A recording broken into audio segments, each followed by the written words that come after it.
Okay, well, good afternoon, everyone. Bienvenidos a todos. Thank you for the opportunity to speak with you today.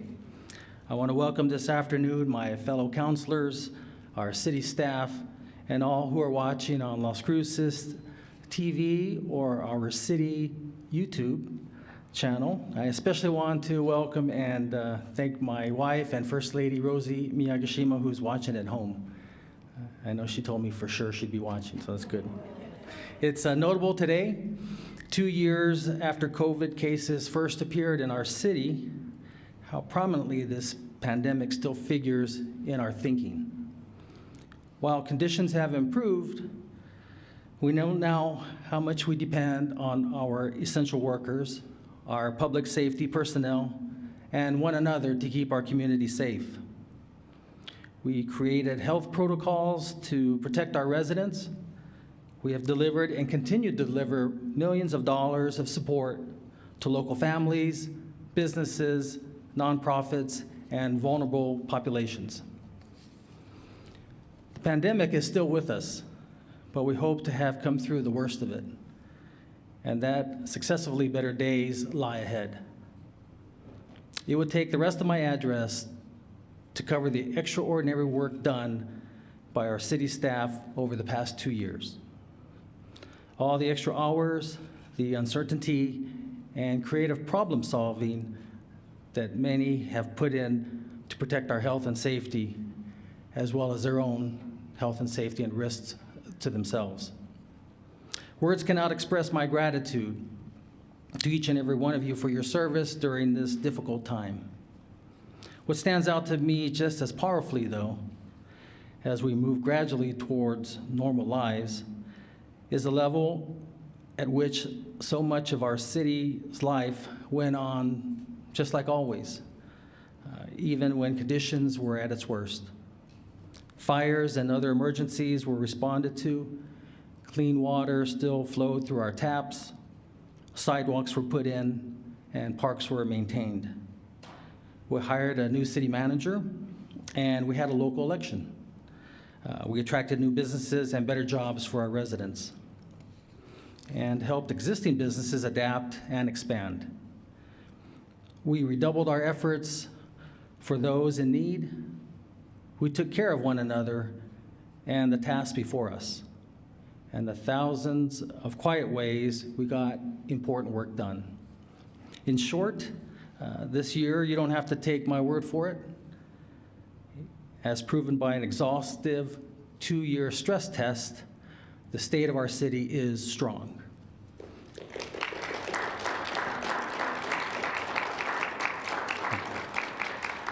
Clearly, COVID was a challenge to manage. The virus and how to respond to it were moving targets. Our response happened in real time, without a rehearsal or a script, where our commitment and adaptability were constantly being tested.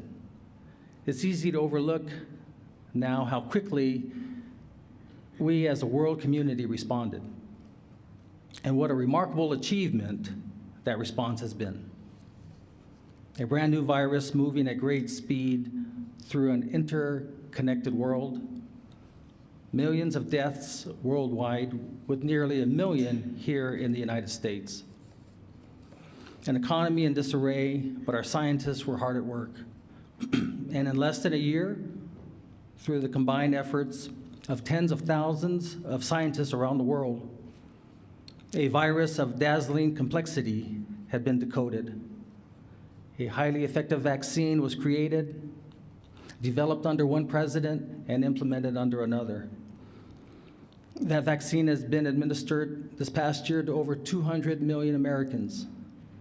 Over 10 billion doses have been administered around the world. Millions of lives have been saved. And yet we live in a strange time when even this great accomplishment has been politicized. We find ourselves at odds with one another over almost everything, in a national dialogue that confuses and degrades. Anger and suspicion now threaten to upend us in ways that even a worldwide pandemic was unable to do. That's why I want to draw attention first today, not just to the human capacity for innovation, but to the simple fact of good government providing us service every day. A city government established and directed by the people of our community, real-life human beings in charge of ourselves. It's as miraculous in its own way as our technological advancements. We may disagree at times on the best path to take, but I'm grateful every day for the process and shared commitment that create and sustain us, and how seriously our residents, our council members, and staff take the roles that we play. It's been interesting that our current national clash of perspectives is often framed as a trade-off between individual freedom and community well-being. I don't think that this framing is accurate. In my experience, freedom and well-being are not in opposition, but closely related, if not ultimately one and the same thing. I'm informed in this view by the evolution of our own city over the past dozen years, and the vision of our residents have created through the counselors that they elect. We have come to see freedom and well-being much more broadly than when someone wears a mask or gets a vaccination. Those questions are more about balancing the freedom to act as we please with the ability to live securely among our neighbors, a trade-off that has been argued out since our republic began. What I would like to talk about today is a much wider and still evolving understanding of freedom, one that will continue to guide us as a city long after the COVID virus and current controversies have passed away. All of us defend the freedom to speak, worship, and live the lives openly without fear or intimidation.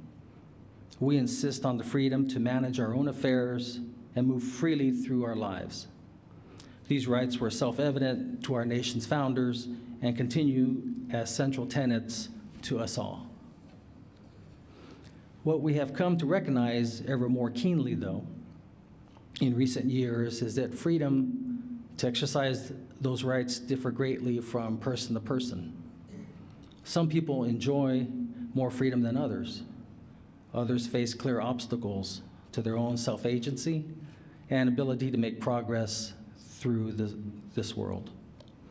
I've talked about this before in these addresses, but the basic principle has become increasingly clear. Much of it is common sense. If a person's sick and can't receive treatment, his or her freedom to work, have relationships, and enjoy life is drastically reduced in comparison to someone who is healthy. If we're unsafe in our neighborhood and afraid to go out, we're no freer than someone who'd had come by and locked us in. If we're unable to receive a good education, our choices are limited. Without access to transportation, our range of movement is small. If we don't earn a good wage or can't secure adequate housing, we live at the margins of our community, isolated from its social and economic life. Obviously, there are many differences between us. None of our situations are the same. What we have shared is a commitment to build a city that works for us all, a structure that allows us to live a life that is meaningful and free. Much of this platform for enacting those lives in a well-run city like our own, we take for granted, from a responsive emergency services to weekly waste pickup to functioning traffic lights as we drive across town. We may not notice these things, but we would notice their absences. It helps to remember again that none of this happens by accident. Infrastructure comes into being through a democratic process, where an active and engaged city council, chosen in regular elections, works with the city manager and dedicated professional staff to enact the wishes of our community. Through this democratic process, we ensure city services plan and seek to build opportunity and agency for all of our residents. We identify and address barriers our neighbors might be facing, so that all may prosper and live freely in our midst. I mentioned earlier that we hired a new city manager during the pandemic, Mr. Ifo Billy.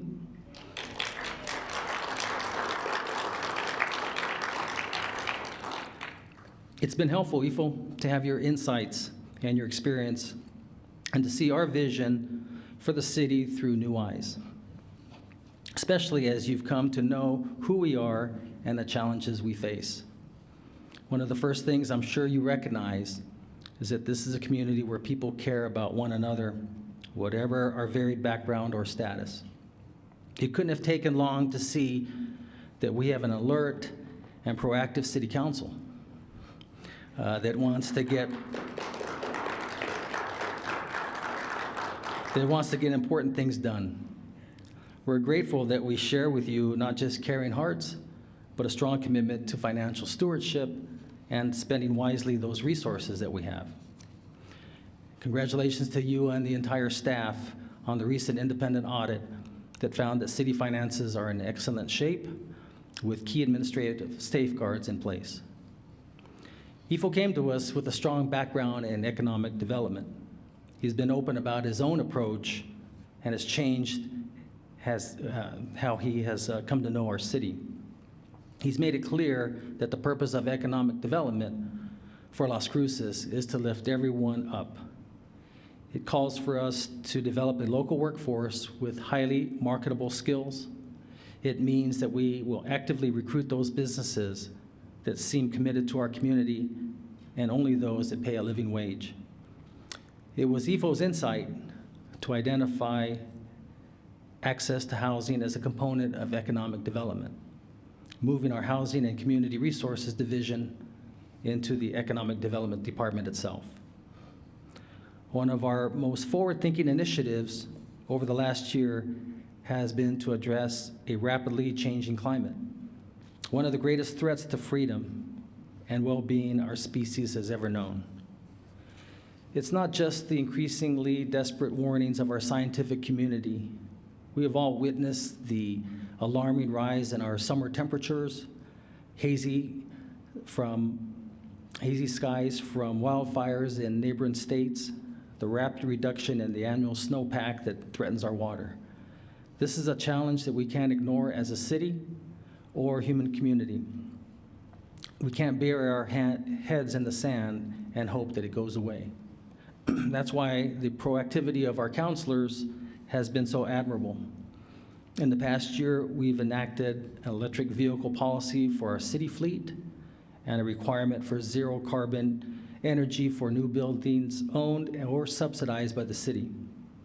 We are at work on a new code that will require all new buildings in our city to be electric ready, including wiring to support electric vehicle chargers.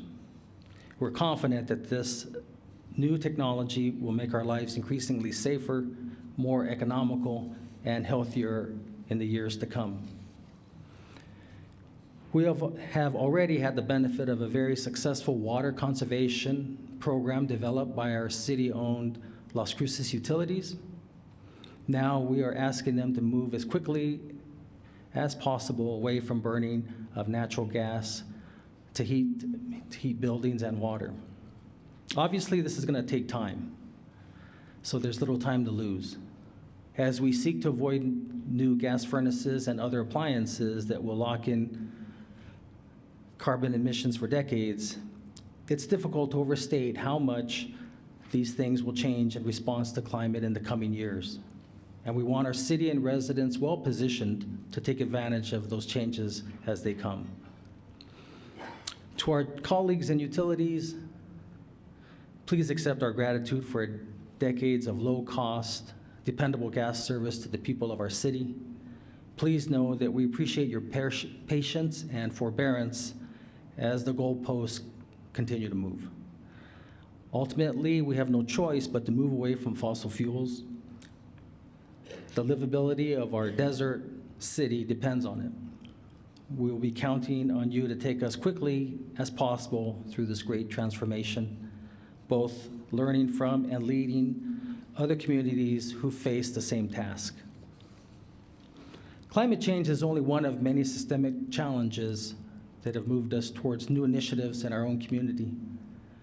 It was only a few months ago into the pandemic that the image of George Floyd's final minutes were seared in our memories, bringing into collective consciousness not just the sharp horror of that event, but the imposing weight of our nation's racial history, along with deep questions about the role of policing in a free society.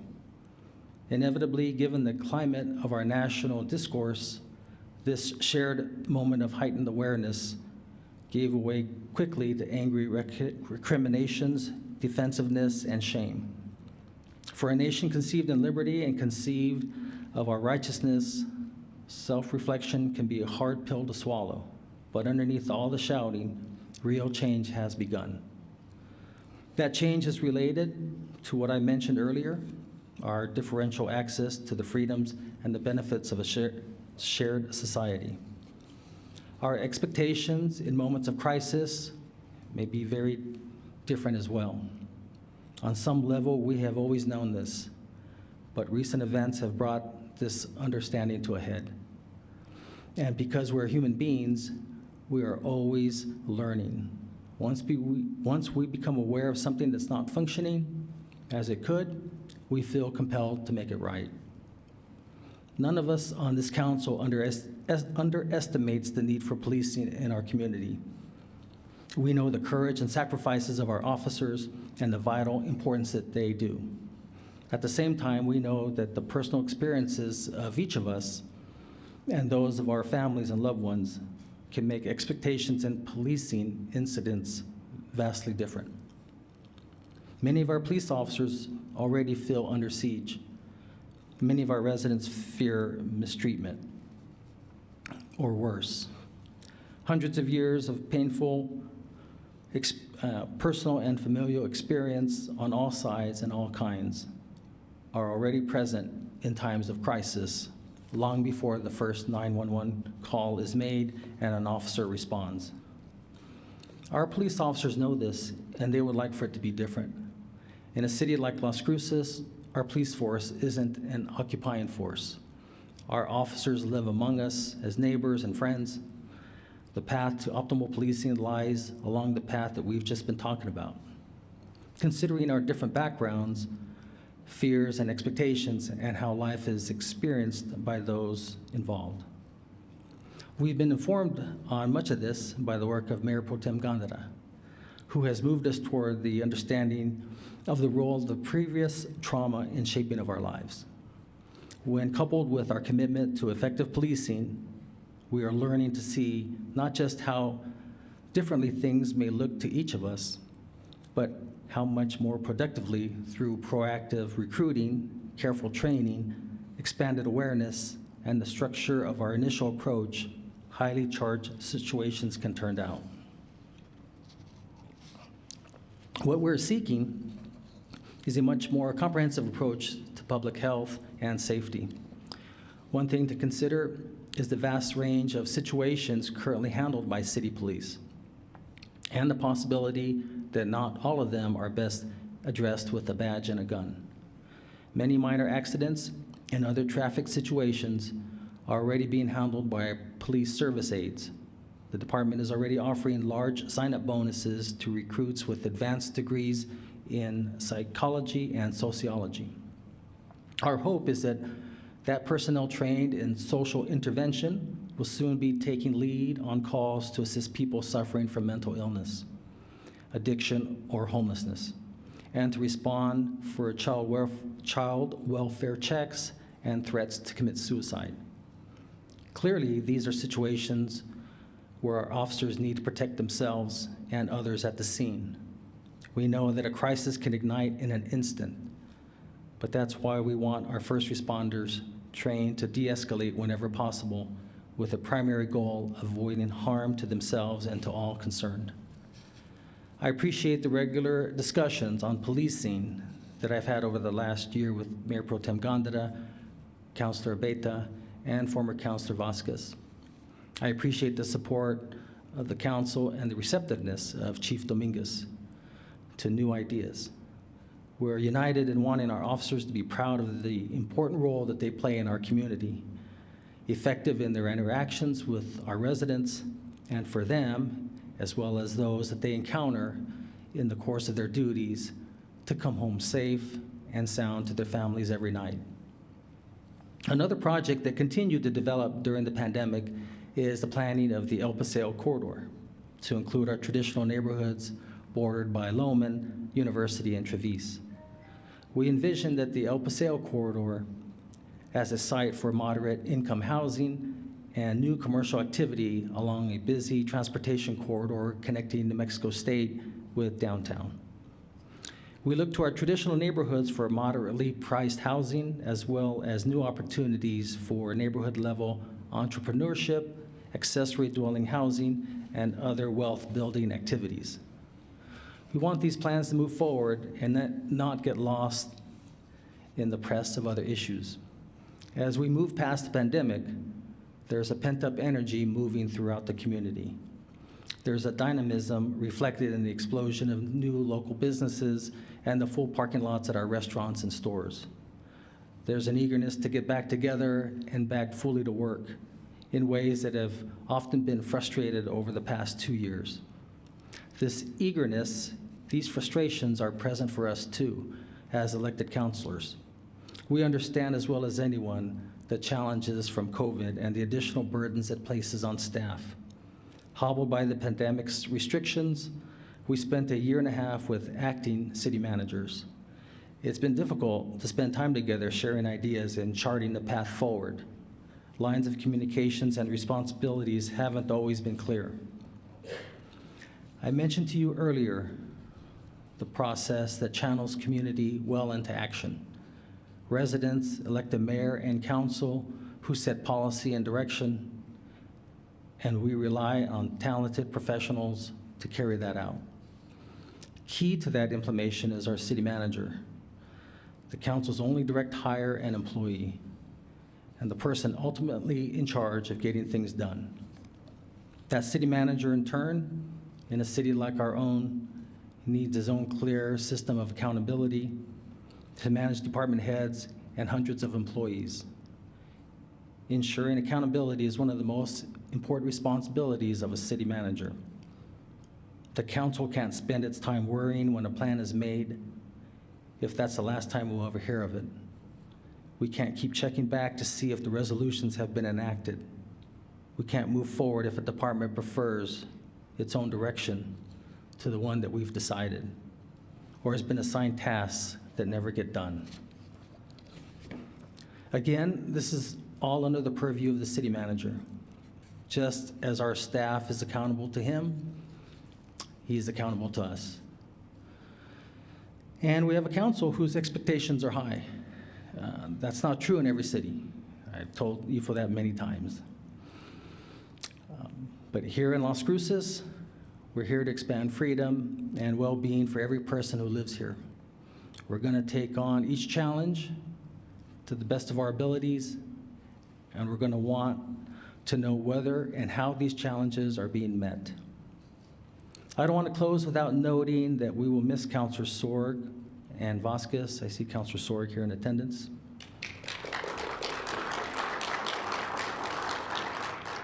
Both of who plan to continue in public service.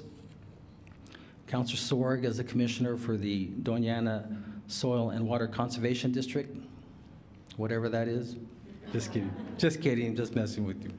And Councilor Vasquez, who's a candidate for Congress. It's reassuring to have Councilor Flores back and Councilors Zapeta, Bencomo, and Gandara continuing their terms in office.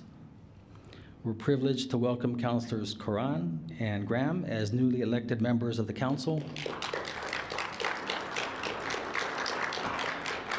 In the short time that we've worked together, it's clear that they'll do an excellent job. I can promise this to all of you, my fellow councilors, EFO, and staff, and all the residents that we serve and represent. There'll be plenty of accelerated learning opportunities in the months that lie ahead. The world is changing quickly and unlikely to slow down. Fortunately, we enjoy a commitment to one another and a vision for the city, a faith in our abilities and best intentions, and a record of shared effort and success. That's why our city is strong. Thank you for being here today and sharing this great adventure. Thank you, too, for your friendship and trust over the years that we've worked together, and for the opportunity to serve as your mayor. Thanks.